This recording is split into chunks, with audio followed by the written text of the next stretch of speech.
రౌడీలు తెలియదు, ఏమని తెలియదు. వాళ్ళ మీద ఇట్లా రాసి లేదు పోలీస్ అని వచ్చి ఇక్కడ మహిళలు పనిచేస్తున్నారు, వాళ్లకు అంత భయంతో వెళ్ళిపోతున్నారు. ఏమైంది కూడా చెప్తలేదు. మేము తెలిసింది మా ఆఫీస్ మీద ఎవరు వచ్చినారంటే మేము వచ్చినాం. మేము అడిగితే మాకు ఎఫ్ఐఆర్ హాఫ్ అన్ అవర్ అయింది. ఎందుకు వచ్చిర్రు, కంప్లైంట్ ఏంది, ఎవరు కంప్లైంట్ చేశారు, ఎఫ్ఐఆర్ ఉందా, నోటీస్ ఉందా, లేదు. మా ఏఎస్పీ గారు వస్తున్నారు, మా ఏఎస్పీ ఎవరు ఏఎస్పీ అంటే ఇప్పుడు ప్రసాద్ గారు వచ్చినారు. ఇప్పుడు ఇది సోషల్ మీడియా కాంగ్రెస్ ఆఫీసే, కాంగ్రెస్ కే పనిచేస్తున్నారు వాళ్ళు. మాకేం భయం లేదు, దొంగతనం కాదు. ఇంత పెద్ద ఆఫీస్ లో ఇంత రాత్రికి మహిళలు పనిచేస్తున్నారు. వితౌట్ ఎవరికి కూడా డ్రెస్ లేదు ఎక్సెప్ట్ ఏసీపీ గారితో అడగండి. ఇక్కడ ఎవరు ఫిర్యాదు చేశారు, ఎలాంటి పోస్ట్ పెట్టారని ఏ ఫిర్యాదు అందింది సార్ మీకు? మా దగ్గర 5 ఎఫ్ఐఆర్లు ఉన్నాయండి. 5 ఎఫ్ఐఆర్లకు సంబంధించి పోస్టులు ఇక్కడ నుంచి పెడుతున్నట్టు. అంటే ఎవరు ఫిర్యాదు, ఎవరైనా ఫిర్యాదు చేశారు?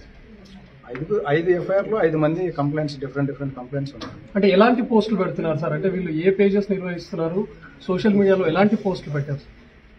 డెరిగేటరీ పోస్ట్, అపోజిట్ పార్టీ మీద డెరిగేటరీ పోస్ట్. సార్ ఏం చెప్తున్నారు?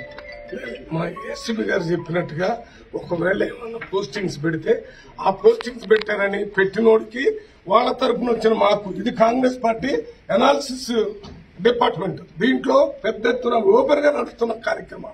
మేము ఒక అరగంట ముందు వచ్చి ఇక్కడ ఏం కేసు పెట్టారంటే ఒకటి చెప్పడం లేదు, ఎవరు పెట్టారంటే చెప్పడం లేదు, ఎందుకు వచ్చారో చెప్పడం లేదు.